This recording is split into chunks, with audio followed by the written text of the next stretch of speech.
নয়ন মুন্নার তেজদীপ্ত সাংগঠনিক দক্ষতায় সরকার পতনের নতুন ইতিহাস রচিত হল যুবদলের হাত ধরে। শহীদ প্রেসিডেন্ট জিয়াউর রহমানের হাতে করা বাংলাদেশ জাতীয়তাবাদী যুবদলের সম্পাদক ও সভাপতি নির্বাচিত হওয়ার পর থেকে নয়ন মুন্না নিজেদেরকে ফুটিয়ে তোলার জন্য প্রাণপণ লড়াই করে সাফল্য ছুঁয়েছে। যুব সমাজকে শেখ হাসিনা সরকারের অপকর্মের কথা বজ্রকণ্ঠে প্রচার করে জাগ্রত করেছে দেশের যুব সমাজ। ছাত্র সমাজের পাশে ঢাল হিসেবে রয়েছে অকুতোভয় সেনা হিসেবে। বিএনপির ভ্যানগার্ড হিসেবে যেভাবে যুবদলকে মাঠে সক্রিয় থাকার কথা ছিল, তার ঘাটতি ছিল 2024-এর আগের আন্দোলন পরবর্তী মূল্যায়ন হিসেবে নয়ন মুন্না কমিটিদের বিএনপির শীর্ষ নেতারা। বিএনপির আগামী নেতৃত্ব তারেক রহমানের নতুনই নেতৃত্ব পরিচিত ও পরীক্ষিত।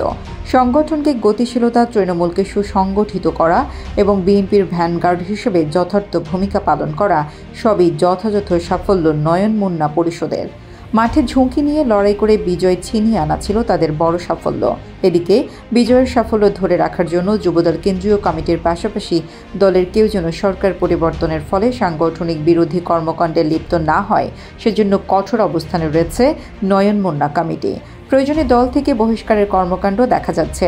যুবদলের প্রথমত লক্ষ্য ছিল চেয়ারপারসন বেগম খালেদা জিয়ার মুক্তির আন্দোলন ত্বরান্বিত করবে, সংগঠনকে গুছিয়ে মূল দলের সঙ্গে সমন্বয় করে সরকার পতনের আন্দোলনে নামবে, তার ফলাফল মাঠে কাজকর্মে বাস্তবায়ন করে দেখা। 9 জুলাই 2024 বিলুপ্তির 25 দিনের মাথায় জাতীয়তাবাদী যুবদলের 6 সদস্যের আংশিক কমিটি ঘোষণা করা হয়েছে। দলের জ্যেষ্ঠ যুগ্ম মহাসচিব রুহুল কবির রিজভী স্বাক্ষরিত এক সংবাদ বিজ্ঞপ্তিতে নবগঠিত কেন্দ্রীয় আংশিক কমিটির সভাপতি হয়েছেন আব্দুল মোনায়েম মুন্না এবং সাধারণ সম্পাদক নুরুল ইসলাম নয়ন। মুন্না সাবেক কমিটির সাধারণ সম্পাদক এবং নয়ন সহসভাপতি ছিলেন। নতুন কমিটির অন্য 4 সদস্য হল সিনিয়র সহসভাপতি রেজাউল করিম পল, 1 নম্বর যুগ্ম সাধারণ সম্পাদক বিল্লাল হোসেন তারেক, সাংগঠনিক সম্পাদক কামরুজ্জামান জুয়েল এবং দপ্তর সম্পাদক নুরুল ইসলাম সোহেল।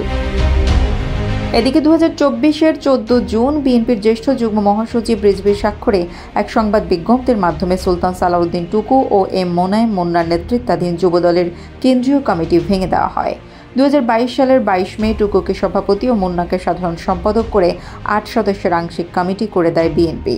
এর 9 মাস পর 2023 সালের 22 ফেব্রুয়ারি জাতীয়তাবাদী যুবদলের 251 সদস্যের পূর্ণাঙ্গ কেন্দ্রীয় কমিটি দেওয়া হয়।